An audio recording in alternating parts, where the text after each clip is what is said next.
guys, so may panibago tayong vlog guys. Ito Hyundai Accent. Yan.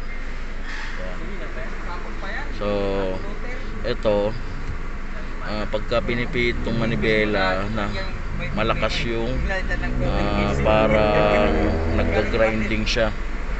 Ito. So ito guys, na sakyan na to, naka EPS siya, electronic power steering. So ang nakita ay itong motor guys. Ito turo ko sa inyo. Ayan guys, so maririnig nyo guys. Yan o.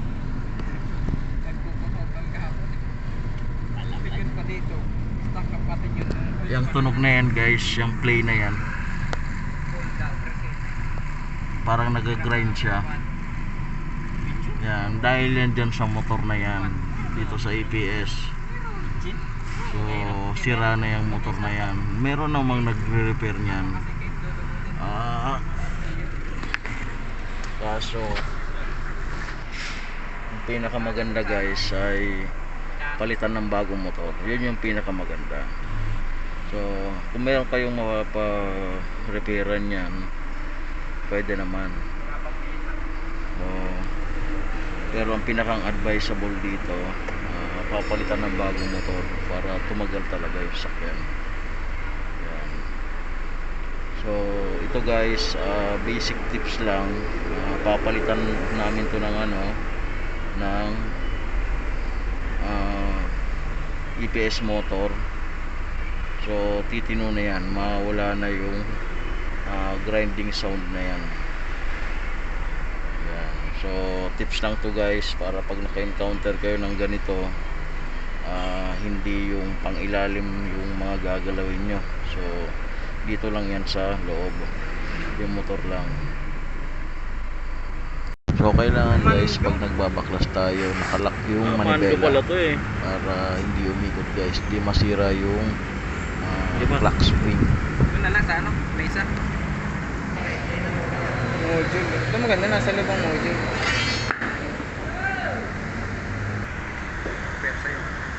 Hindi yan, naman, nakatukod naman ito. Yan o, wala naman o. Kasi ito yung pangganan niya. Nagulo din yung pala doon eh.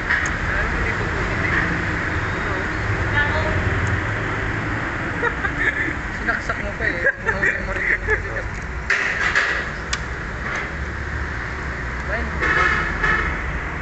Ganda ng kuko. Hi guys. Sa akin patapos. Starter. Ito na parang ayaw Parang ganun. May magnet yan ay matigas. Sus. Di naman pak lang yun. Ay nako. O nandito na guys. So pagka tinanggal natin yung dalawang tornilyo dito, bunot na yan. Yan. O kailangan lang matanggal natin tong buo para mas magandang gawin. So assembly na tong tinanggal guys. Yan, mayroong tornilyo yan dito. Tapos yung dito niya, so mahaba yan doon sa loob.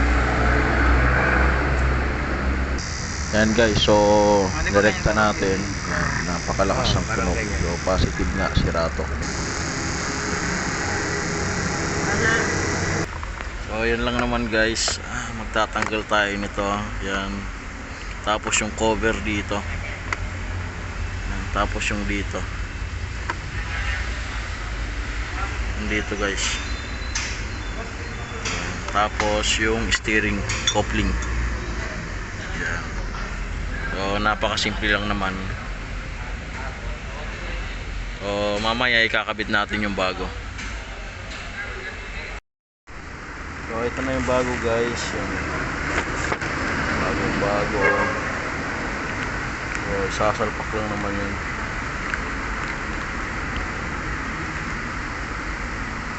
So mamaya pag nakakabit na, titingnan natin kung nawala na yung tunog doon. Yun.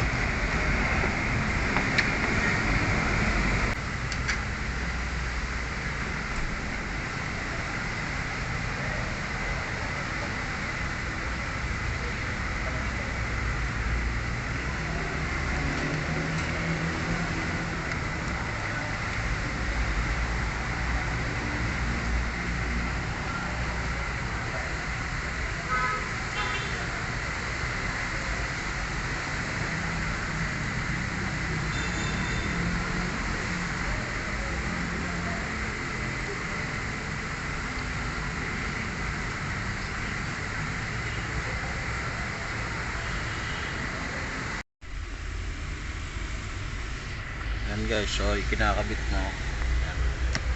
Nandun yung tornilyo. Tapos ito rin. Ayan, nut. Dalawa. Tapos nagbaklas itong cover na to. So bago na yung motor na yan guys.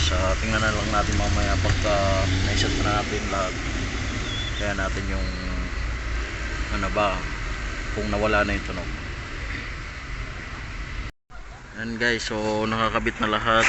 Ayan. Tapos itong mga socket. Ayan. Socket dito sa module. So subukan na natin.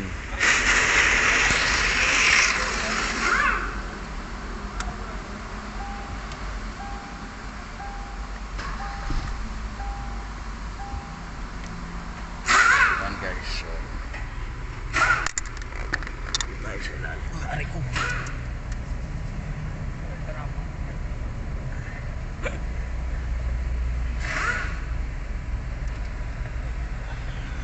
So dito tayo sa ilalim para pakinggan natin yung motor. Yan guys, kinagalaw-galaw ko na yung steering, so nawala na yung ano niya, yung grinding sound.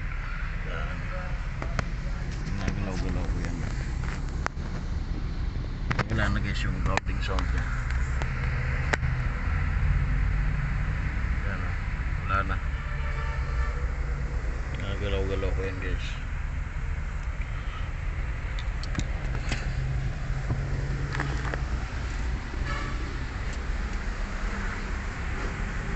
So pag naka-encounter kayo nito guys, palitan nyo lang ng EPS motor. So wag nyo palitan yung steering rack kasi wala naman yun dun. EPS motor lang pagka may grounding sa grinding sound, yun lang yung palitan. So katulad nito, tumino na, okay na siya.